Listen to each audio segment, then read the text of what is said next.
Very good morning. Welcome back to Breakfast with the Dream Duo for a Happy New Year's Day. If you're having nightmares.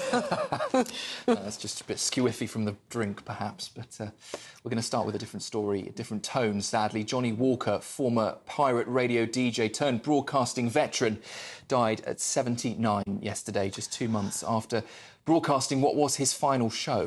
His career, which spanned over half a century, began on the high seas of pirate radio. He moved to mainstream radio in the 1970s, becoming a BBC Radio 2 presenter for over 5 decades. In recent years, Walker had battled idiopathic pulmonary fibrosis, a terminal lung condition that makes breathing increasingly difficult.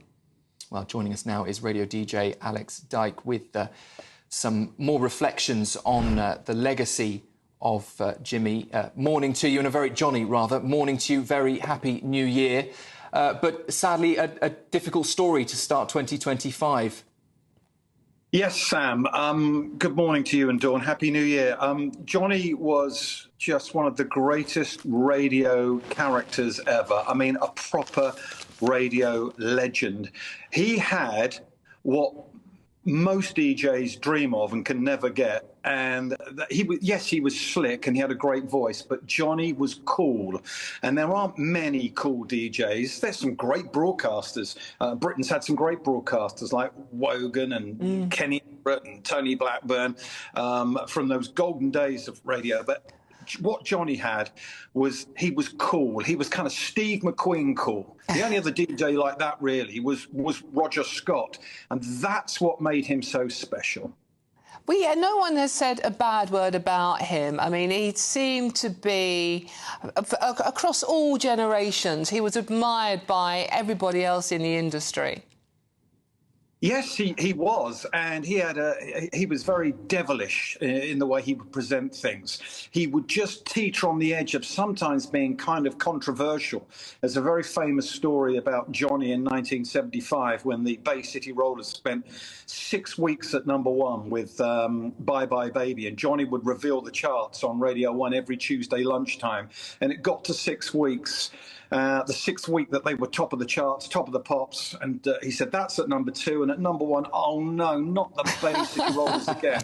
And the phone lines lit up from all of these teenage girls who were big fans, but Johnnie didn't want to be playing the Bay City Rollers and Susie Quattro and Mud. He wanted to be playing Rycuda and the Eagles. He was championing. One of the reasons the Eagles were so big in Britain was because Johnnie, like Roger Scott, was playing the Eagles and Jackson Browne, Rycuda, all these cool bands. Johnnie was very, very cool, and what he loved was the music. He wasn't that interested in being a big personality, like a lot of radio DJs are, and there's nothing wrong with that. For Johnnie, it was all about the music. Do you think that's the difference these days, Alex, that many people in the music business are more concerned with the celebrity aspect of it rather than the music? Yes, absolutely. And all of those guys I've mentioned they came from the golden era of radio, from the 60s and the 70s and the 80s, when there weren't that many stations, when DJs could pick their own music, and they needed a great personality. To hook listeners in, you needed to be interesting, dynamic, and play great music. It's all picked now by guys in suits. All these radio stations are probably playing the same 400 records, and they don't want personality radio. Johnnie is one of the very, very last.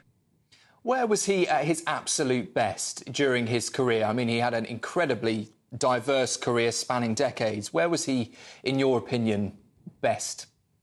Well, I'll tell you what, Sam, his career and his life story are so interesting because it's full of ups and downs. So he was a massive pirate on Radio Caroline. He was Mr. Radio Caroline in the 1960s. Then he ends up losing that job and he's a truck driver. Then he gets a gig at Radio 1 and he's doing really well on the lunchtime show. Then he decides to throw all of that away to go and work in San Francisco on a radio station there. That doesn't really work that well for him, so he comes back to Britain and he works on a small radio station in Britain before getting re-signed for Radio 1 again. Then he kind of messes that up a bit and goes away, comes back and does Radio 2. I'll tell you what, Quentin Tarantino should be making a movie about Johnnie's life. There's not enough time here to talk about the ups and downs in Johnnie's life. But to answer your question, lots of different peaks. I would say Radio Caroline in the 60s, Radio 1 in the 70s, and Radio 2 in the 90s and the new millennium. You can certainly tell he truly was a man who just loved radio. Yeah, he really did. And talking of love, his wife, Tiggy, been married for 21 years. I loved the comment she gave yesterday. Obviously, an extraordinarily difficult time to lose someone you love. But she obviously paid tribute to her extraordinary husband. But she went on to add humour by saying, and what a day to go. He'll be celebrating New Year's Eve with a stash of great musicians in heaven, 1 year on from his last live show. So a great tribute there from Tiggy, whose wife, who's mourning Johnnie Walker, who we lost at 79 yesterday. Alex, thank you very much for joining us this morning and paying tribute to another legend who's having a jamming session. Yeah, absolutely. Up in heaven. He's well-deserved. Yeah, no, Certainly. absolutely. Working till 78. Yeah, absolutely, yeah. And broadcasting from home up until pretty much the end. Bless him. Still to come, sport with Aidan. That next.